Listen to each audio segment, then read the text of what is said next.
I use intelligent flight modes a lot when shooting videos, and my favorite is Waypoint, although I use it mostly in an unusual way that I will show you at the end of this video. Waypoints has been available on DJI drones for many years.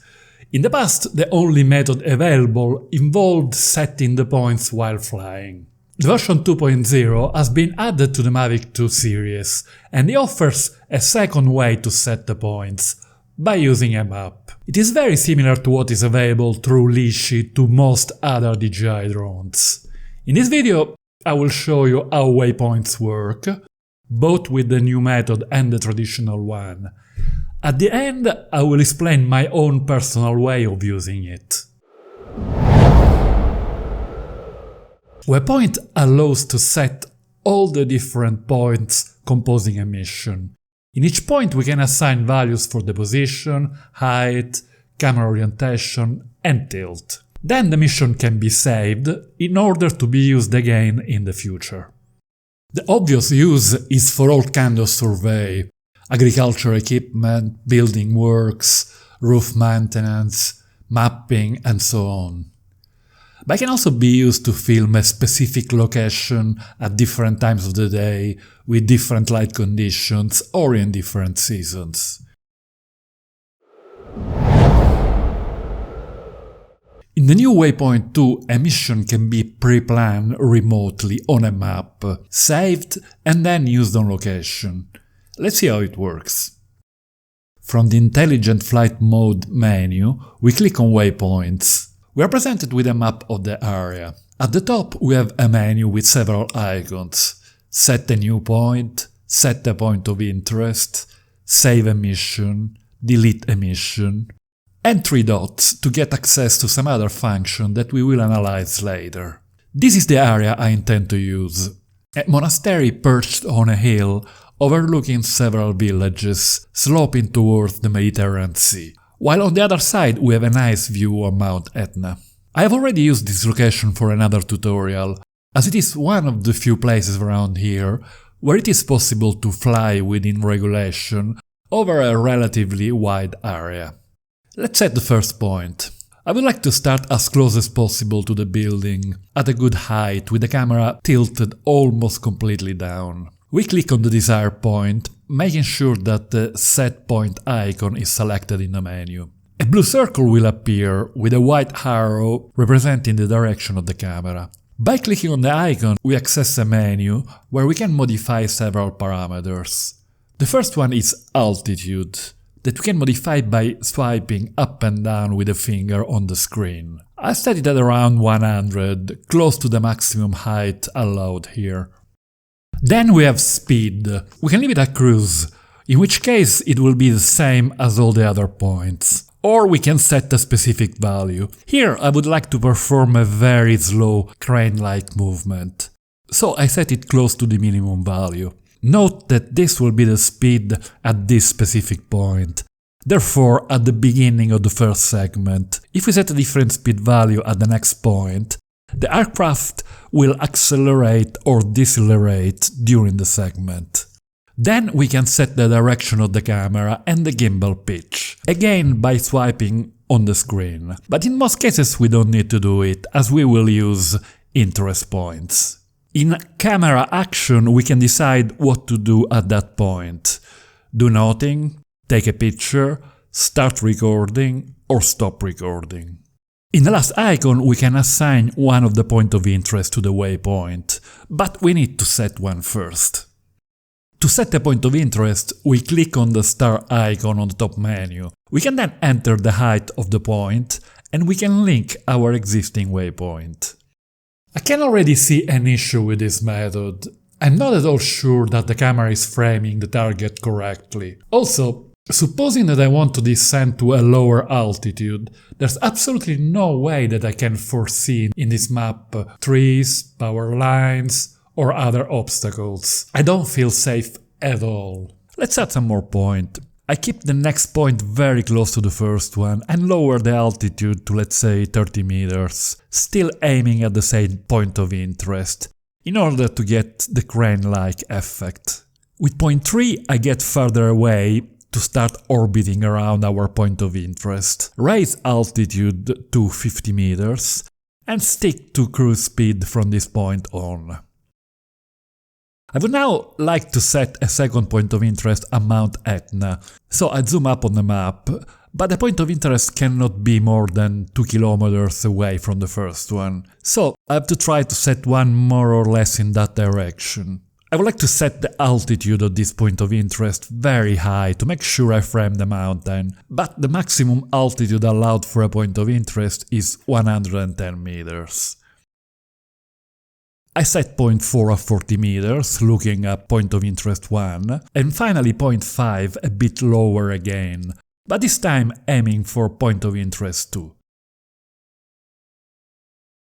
Anyway, we can now save the mission by clicking on the third icon from the left. If we click on the 3 dots, we can access the task library and name our mission with the name of the monastery, Sant'Anna. We can then access the route setting. Here we can specify if we want our route to be polyline or arc.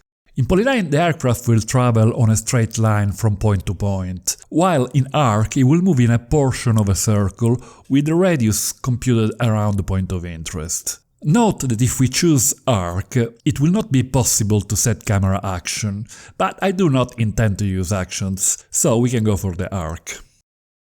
We can then set the behavior of the drone when the task is done, and in the case of loss of signal. We leave all waypoint direction at custom route, and we can then set the cruise speed, which is the default speed of the points, unless when we specify one for a certain point. But let's go on site and see what happens. First of all, I can see that the framing of my initial shot is not at all what I was hoping for.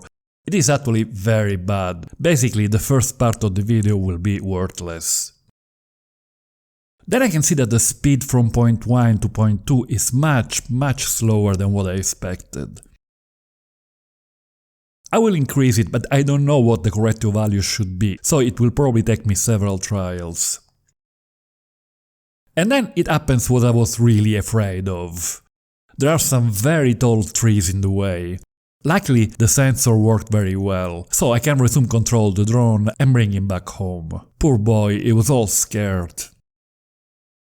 I could now modify the mission, making it simpler, keep a higher altitude, and hope for the best. But I don't think it's a good idea. I will still have to guess the framing of my video, practically blindly, and also the correct speed.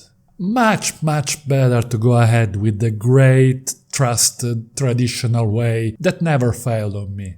If you ain't broken.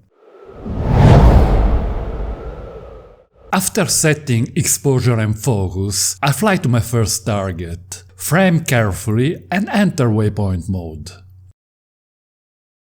By hitting the C1 button in the lower part of the remote controller, a waypoint is set. Position, height, camera position and tilt are all stored with a simple click. There is no need of setting a point of interest, of course, since I'm framing the shot exactly as I want it. Then I move the drone just a small distance, lower altitude so that the town behind enters the frame, giving some good parallax. I press C1 to set the point. Now I move to the right and farther away, lower the altitude to get Mount Etna in the frame, and set the third point. Note that with method I'm not afraid of obstacles, because I can perfectly see what is around me. For my fourth and final point, I keep circling around the monastery and I frame it together with Mount Etna, using the rule of thirds. That is it! It took me less than 1 minute to plan my mission, and I could perfectly compose my shots, without any risk of hitting obstacles. Note that if I move to the map view, there is the same menu at the top, so I can change attribute to each point at the point of interest, although with this method I don't really need one, save the mission and rename it. Basically, I have access to all the functions of the other method. After I hit go, this page appears, where I can set the route type at arc. I can see that the duration of the video is 33 seconds for a flight of 236 meters, which is fine. After hitting start, the drone heads to the first waypoint and starts its mission. This is the result. You can see that I have perfect control on the framing of the video, no risk of crashing whatsoever, and the process is extremely fast, easy and fun. When setting the points while flying, Waypoint is a sensational tool. The only tiny negative is maybe that the arc mode doesn't smoothen the change of direction to perfection. But in this kind of orbiting situation, I would use the excellent point of interest mode instead. Probably many of you will disagree, but I find the new way of setting point with a map clumsy, extremely time-consuming, dangerous, and mostly useless, at least for videography. Please let me know in a comment below if you find this method of any use and why. There are several kinds of cinematic shots that are not easy to perform in a flawless way. Some of them involve moving the two sticks and the wheel of the gimbal at the same time, and often the final result is not perfect when executed manually. If I set very quickly 2 or 3 waypoints, I'm sure that the resulting video is perfectly framed, at constant speed, and the movement very smooth without any hesitations. Let me show you a couple of quick examples. The crane shot involves ascending, moving forward, and controlling the gimbal tilt at the same time. It is very hard to get a perfect result. Using Waypoint, I set the first point at the same height of the building. Then I move much higher and closer to the church. I would like to go on top of it, but of course I can't because it's not allowed by regulations. I then frame and set the second point. This is the result.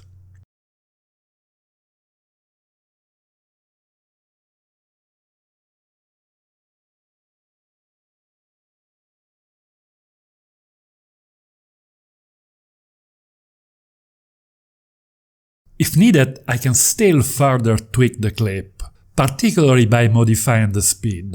I can even set 2 different speeds in the 2 points, thus creating a constant acceleration or deceleration. Powerful stuff.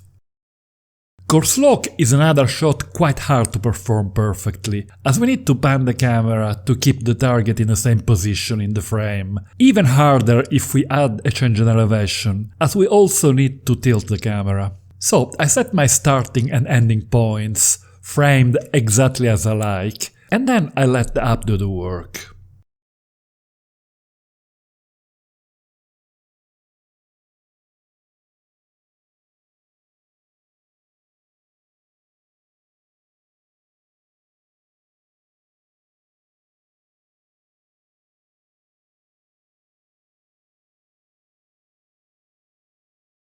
Other shots that are quite hard to perform include revealing shots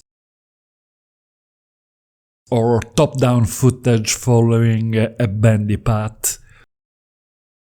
I find that Waypoint is often the only way to perform them in a perfect way.